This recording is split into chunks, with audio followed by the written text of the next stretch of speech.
Bismillahirrahmanirrahim.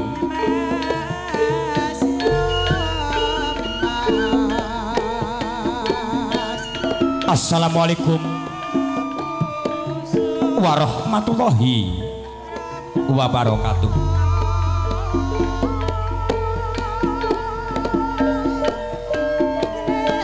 Nuwun kawula nuwun.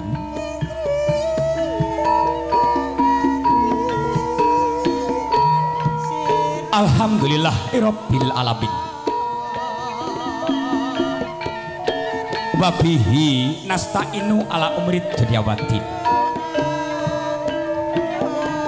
Wassalatu wassalamu ala asyrafil anbiya'i wal mursalin Sayyidina wa maulana Muhammadin wa ala alihi wa sahbihi ajma'in.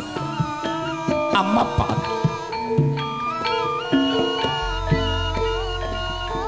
Ingkang tuhu kinabekten sagung para alim, para ulama, para kiai ingkang rinten panroratri tansah semanding kitab suci minangka kalaming ilahi ingkang minangka dados panuntuning kiblating panembah ingkang satuhu luhuring budi.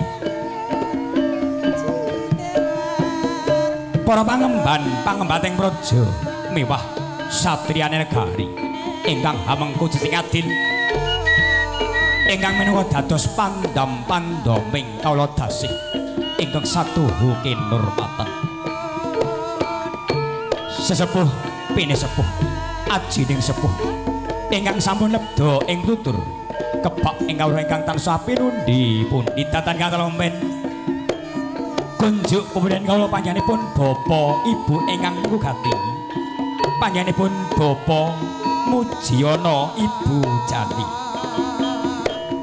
ugi kunjuk panjenenganipun keluarga ageng bapa ibu pisan panjenenganipun bapa Suwaji Ibu Reni gotrah keluarga Paryagung yang satuhu kinurmatan para tamu sinedahan kakung Sumawana Putri para kadang kemaran muda ingkang satuhu bagya mulya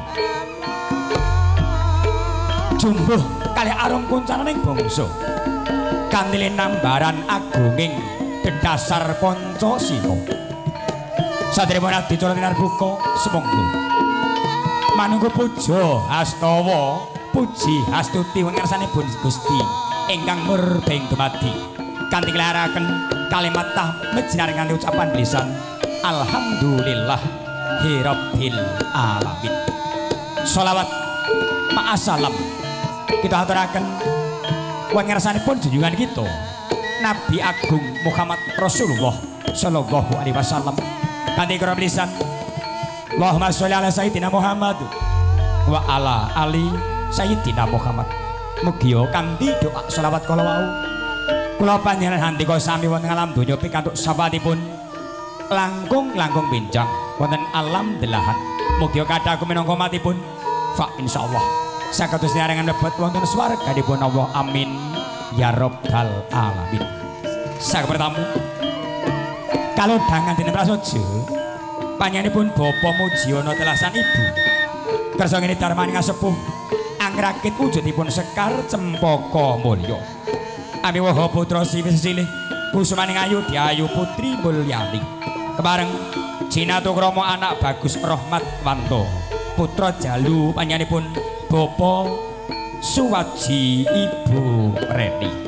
Margian kasenguyung juru pangrengga busana sanggarias penganten Bu Sri Maduri Wedding Gallery tata busana panjenenganipun Mbak Wiwi Widya kasenguyung juru kamera juru syuting AF Production regenging swasana kasenguyung seni karawitan Gembrung Irama makaro sarengan audio sound system Citra Abadi Mijil Sangladan kita ngami sang tamu merdopo keparingipun bapak ibu ingkang menggati kula kenen hambuka luaring suka pengane curhat barane kondo aminangka jejering pambiyawara arsa ngaturaken roncening adicara kalodhangan dinten prasaja adicara sepisan pambuka kadhiraken panggihipun ingkang putra teman sekalian.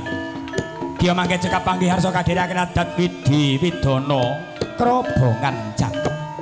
Paripurna krobongan jangkep. Kadhiraken adicara lung tinampen. Jenggaripun ingkang putra kirap kanarendran kadhiraken kirap kasatriyan peponten ngatur barokah donga saking pratawangga ingkang miniji kadhiraken adicara panutup. Sampun tamu sumangga maminton kanugrahaning Gusti Allah ingkang Maha Kuwasa. Pepanggihan kita buka kanthi maos basmalah sesarengan kula. Bismillahirrahmanirrahim. Lulus kalih dereng sampi kala adicara tinar buka nuwun.